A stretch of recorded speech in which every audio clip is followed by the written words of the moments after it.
1973, Baltimore native Gladys A.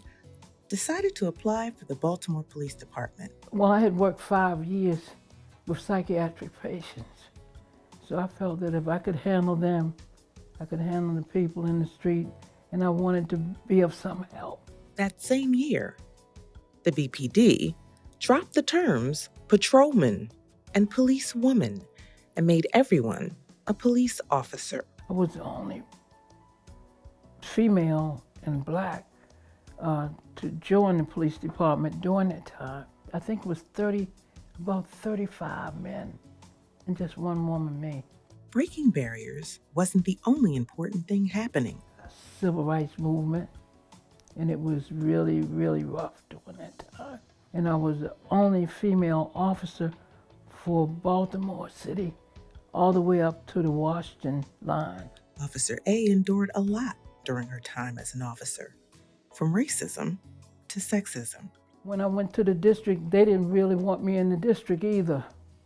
You know, they took me because they had to accept me. They were very disrespectful, especially during the roll call. They must have thought I'd come looking for a husband because a guy said, my wife really don't want me riding with a woman. By me being older and I was looking at them, I knew they were immature. So guess what? I had a job to do. I didn't go there for them because I told them, I said, I'll be here when you're gone. Those issues of racism and communities divided along racial lines persisted, but it never stopped Officer A from doing her job. The public, some of the public, they have bad attitudes about the police.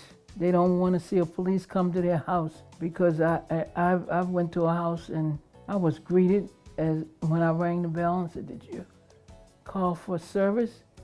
She said, yes, but not you. This really happened to me. I was in the 1600 block of South Charles Street. Man said, Miss, are you lost? I said, no. He said, well, we don't have inns down here.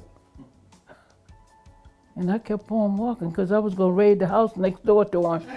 Anyway, when he saw me coming out, I guess he changed that story. Officer A retired after 21 years of service, an inspiration to all African American women and police officers alike. Officer A says being a police officer isn't easy. This job requires a very strong person out there. You know, you can't look like the wind is going to blow you down. But she says she's glad to see how the job has changed since she started. Well, I'm so glad that it has changed because it was a long time before the females could go up the rank. I think they're getting the proper training because training, it changes and it varies as the time changes. But I could see things were changing. As a new group of recruits would come in, things were different. But you have to accept that in life. Things change.